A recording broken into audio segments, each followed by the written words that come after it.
வணக்கம் நண்பர்களே, Tiruppur terrace garden வீடியோவுக்கு உங்களை வரவேற்கிறேன். ரொம்ப நாள் கழித்து வீடியோ போடுறேன். இருந்தாலும் ஒரு லாங் கேப் ஆயிடுச்சு. இருந்தாலும் நீங்கள் தொடர்ந்து சப்ஸ்கிரைப் பண்ணிட்டு இருக்கீங்க. உங்களோட ஆதரவுக்கு நன்றி. இன்னைக்கு வீடியோவில் கத்திரிக்காய் அறுவடையை பார்க்கலாம். என்கிட்ட 3 விதமான கத்திரிக்காய் வெரைட்டி இருக்குது. பவானி கத்திரிக்காய், வரி கத்திரிக்காய், வயலட் கலரில் நீல கத்திரிக்காய் அப்படின்னு 3 விதமான கத்திரிக்காய் இருக்குது. இந்த கத்திரிக்காய் செடியில் பூச்சி தாக்குதல் அதிகமாக இருந்ததுனால நம்ம மெத்தடு பிரகாரம் நான் கட் பண்ணி விட்டுருந்தேன். அதுக்கப்புறம் துளிர் விட்டு பூ வச்சு இப்போ காயும் காய்க்க ஆரம்பிச்சிருச்சு. தொடர்ந்து கண்டினியூஸாக காய்கள் கொடுத்துட்டு இருக்குது.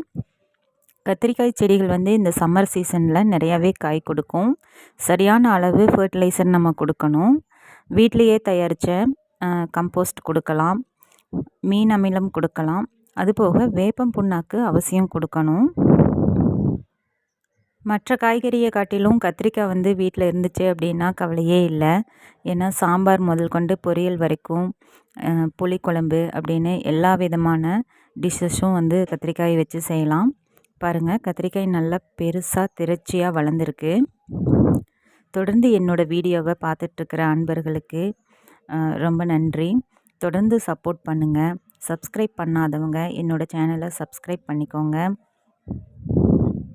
கத்திரிக்காய் செடிங்களை பொறுத்த மட்டிலும் நம்ம ரெடி பண்ணுற மண் கலவை கரெக்டான அளவில் ரெடி பண்ணோம் அப்படின்னா இந்த மாதிரி வெள்ளைப்பூச்சி தாக்குதல் வந்தாலும் கூட செடி முழுசும் சாகாது.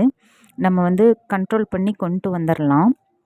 என்னோடய சேனலை தொடர்ந்து வாட்ச் பண்ணுங்கள், சப்ஸ்கிரைப் பண்ணுங்கள், லைக் பண்ணுங்கள். தேங்க்ஸ் ஃபார் வாட்சிங்.